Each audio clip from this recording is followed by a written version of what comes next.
आज हम इस वीडियो में बहुत ही महत्वपूर्ण क्वेश्चन मैथ का पढ़ेंगे। दो चर रैखिक समीकरण का सवाल है। देख रहे हैं, पहले इस वीडियो में आपको दो क्वेश्चन मिलेंगे, बिल्कुल दोनों क्वेश्चन हूबहू यही इसी तरह मिलेंगे, इसी टाइप के मिलेंगे, मतलब यही रहेंगे, लेकिन उनके संख्या कुछ बदल दिए जाएंगे। देख रहे हैं क्वेश्चन, देख लीजिए। और यह पूछा गया था कंबाइंड मेडिकल सर्विस कॉम्पिटिटिव परीक्षा 2015 में। आप संख्या दो चर रैखिक समीकरण 7, 8, 9, 10 में पढ़ते आ रहे हैं। उन्हीं किताबों से कंपटीशन एग्जाम में पूछा गया है। कहने का मतलब आपका दो चर रैखिक समीकरण क्वेश्चन तैयार है। 6 से लेकर 10 तक मैथ आपका तैयार है। तो चाहे जिस प्रकार के आप कंपटीशन में बैठ रहे हैं, कोई दिक्कत नहीं है। तो यह क्वेश्चन आप चाहे बोर्ड का एग्जाम दे रहे हैं, या वार्षिक पेपर दे रहे हैं, या अर्धवार्षिक पेपर दे रहे हैं, या कोई कॉम्पिटिटिव एग्जाम दे रहे हैं, बिल्कुल पूछा जाता है। बार बार एक क्वेश्चन पूछा जाता है। पुस्तक का नाम है, किस किताब से मैं आपको पढ़ा रहा हूँ, बता रहा हूँ, youth competition times UPSSC most important question, मतलब किताब है, प्रमाणित किताब है, और क्वेश्चन भी बार बार रिपीट होता है। तो आप बोर्ड का एग्जाम दे रहे हैं तब पर भी तैयारी कर लेना, वार्षिक पेपर दे रहे हैं तब पर भी, कंपटीशन में बैठ रहे हैं तब पर भी। क्वेश्चन लेते हैं।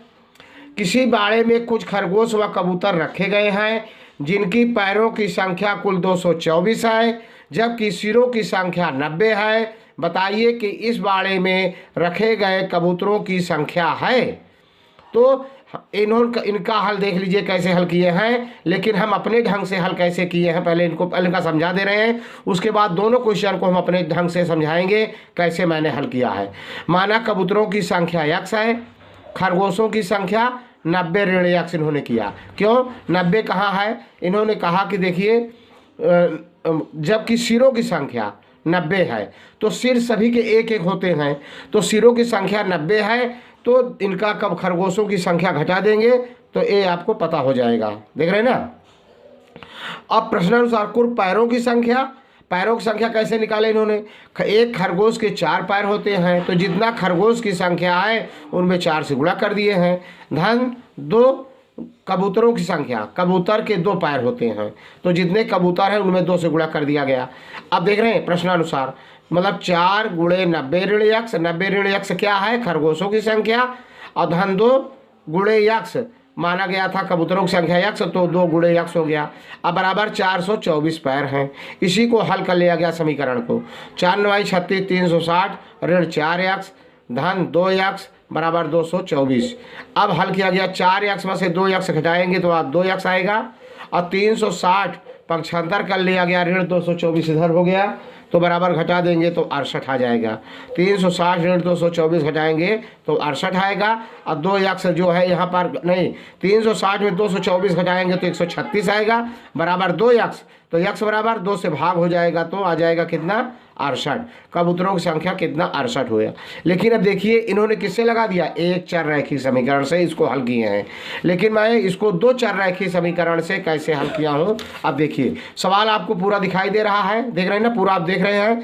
एक कंबाइंड मेडिकल सर्विसेज कॉम्पिटिटिव परीक्षा 2015 में पूछा गया था, देख रहे हैं ना। यूथ कंपटीशन टाइम से है। 2 क्वेश्चन इसमें है, पहले इसको हल कर रहे हैं, एक क्वेश्चन और बताएंगे। वीडियो को पूरा देखेंगे, स्किप नहीं करेंगे, देख रहे हैं ना। तो इसको कैसे मैंने हल किया है देखिए। इसके लिए मैंने माना कि खरगोश की संख्या x है तथा कबूतरों की संख्या y है। अब प्रथम शर्त से अब पैरों की संख्या मैंने पैरों के लिए निकाला। तो पहले देखिए खरगोश के कितने पैर होते हैं? 4, तो 4 से x में गुणा कर दिया गया, 4x हो गया। धन कबूतरों के 2 पैर होते हैं, 2 से गुणा कर दिया गया, 4x धन 2y बराबर 224। कुल पैरों की संख्या कबूतरों और खरगोशों की पैरों की संख्या जोड़ा गया तो 224 है। यह मैंने लिख दिया, पैरों की संख्या के लिए मैंने समीकरण बनाया। अब दोनों में 2 से भाग दे दिया गया है, इसको न्यूनतम में कर लिया गया, तो 2x धन y बराबर 112, 2 से भाग दे दिया गया दोनों पक्षों में। ये समीकरण 1 बन गया। अब द्वितीय शर्त से सिरों की संख्या के लिए, अब आप जानते हैं खरगोश के भी एक सिर होता है और कबूतर के भी एक सिर होता है, तो x धन y बराबर 90। अब समीकरण 2 हो गया। अब समीकरण 1 कितना था? 2x धन y बराबर 112। वही जो न्यून किया गया था वैसी को लिखा गया है, तो 2x धन y बराबर 112। फिर यहाँ मैंने लिख दिया समीकरण 2 से समीकरण 1 को घटाने पर, तो जब हम घटाते हैं तो चिन्ह बदल जाता है, बदल दिए हैं। अब वाई से वाई कट जाएगा, 2x में से एक x घटाएंगे, ऋण x आएगा क्योंकि ऋण चिन्ह ज़्यादा है। अब 112 में 90 घटाएंगे तो 22 आएगा। कितना आएगा? 22 आएगा। तो x बराबर 22 में इधर ऋण है, इधर दोनों भाग हो जाएगा, धन हो जाएगा। x बराबर, देख रहे हैं ना, अब यहाँ पर देख रहे हैं ना, तो जब मैंने यहाँ घटाया, पहले वाई वाई कट जाएगा, -2x से x घटाएंगे -x, यहाँ -22 आया, दोनों तरफ करेंगे तो कट जाएगा, ऋण ऋण का गुणन भागफल धन हो जाता है, x का मान 22 आ जाएगा। कितना आ जाएगा? x बराबर 22। अब x का मान समीकरण 1 में रखने पर, तो समीकरण 1 क्या है? 2x + y बराबर 112 है। तो 2 गुणे x के बीच में गुणा का चिन्ह है, 2 गुणे 22 हो जाएगा। ये कितना हो जाएगा? 22।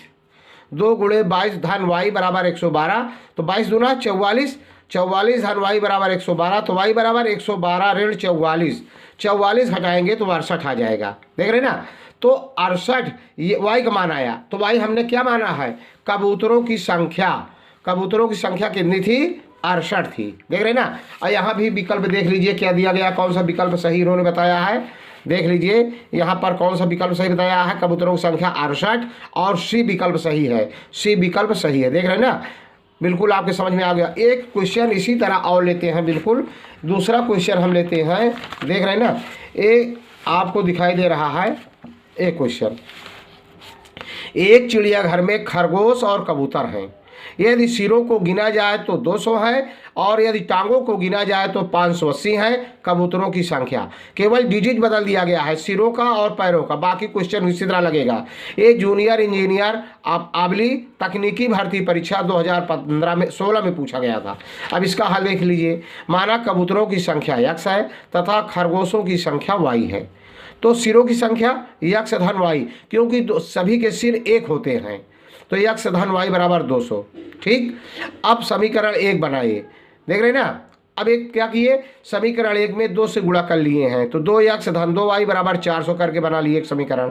देख रहे हैं ना, इमें समीकरण में 2 से गुणा कर लिए। अब दूसरा कर रहा है पैरों की संख्या में 2 गुणे कबूतरों के पैरों की संख्या। कबूतर के 2 पैर होते हैं, तो कबूतरों की संख्या जितना है उसमें 2 से गुणा कर दिए। और धन 4 गुणे खरगोशों की पैरों की संख्या, तो जितने खरगोश हैं उनमें 4 से गुणा कर दिए, तो 2x धन 4y बराबर 580 है, दिया गया है। अब समीकरण 2 n का बन गया। अब समीकरण 2 में से समीकरण 1 को घटाने पर हम अपने तरफ से समझाएंगे कैसे बनाए हैं, अभी देखना। अब घटा दिए तो 2x धन 4y माइनस 2x + 2y बराबर 580 ऋण 400, तो 2x में से 2x कट जाएगा, ये ऋण धन में है, और 4y ऋण 2y बराबर 180 आया है, तो x वाला कट जाएगा, 4y में 2y बराबर 180, तो y बराबर 90।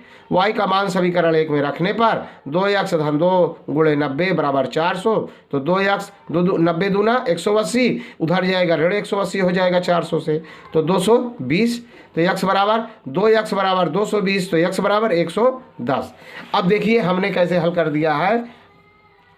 आप बिल्कुल स्किप नहीं करेंगे, क्वेश्चन को पूरा देखेंगे, आप क्वेश्चन को स्किप नहीं करेंगे। देख रहे हैं ना, तो मैंने पहले ही बना दिया। कबूतरों की संख्या जो इन्होंने माना है बिल्कुल वही हमने भी माना है। इतना आए लाइन यही इसी तरह लिखेंगे आप। माना कबूतरों की संख्या x तथा खरगोशों की संख्या y है। सिरों की संख्या x धन y बराबर कितना हो जाएगा? 200। देख रहे हैं ना, ये मैंने लिख दिया है, x धन y बराबर 200। देख रहे हैं ना, अब पैरों की संख्या देख रहे हैं, तो 2 पैर कबूतर के होते हैं तो 2x, और खरगोशों के 4 पैर होते हैं तो 4y बराबर 580। अब समीकरण 1 में 2 से गुणा करके समीकरण 2 को घटाने पर, तो 2 से गुणा कर दिया गया, इसमें 2x धन 2y बराबर 2 दूनी 400। अब समीकरण 2 को घटा दिया गया, इस समीकरण से चिन्ह बदल जाएगा, ऋण ऋण ऋण, तो ये कट जाएगा। 4y में से 2y घटाएंगे ऋण 2y, 580 में 4 घटाएंगे ऋण 180। बिल्कुल उसी तरह है, लेकिन मैं अपने ढंग से समझाया हूँ आपको। तो y बराबर 2 से भाग देंगे, 2 9 18, मतलब 90 आएगा। ऋण ऋण का भागफल धन हो जाता है। अब कबूतरों की संख्या कितना हो गया 90। अब y का मान समीकरण 1 में रखने पर, तो समीकरण 1 क्या है, यक्स धन y बराबर 200।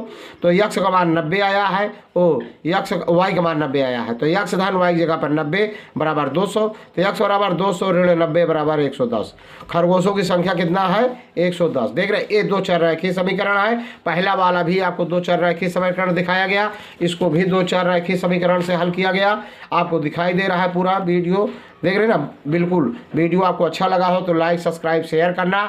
जय हिंद जय भारत।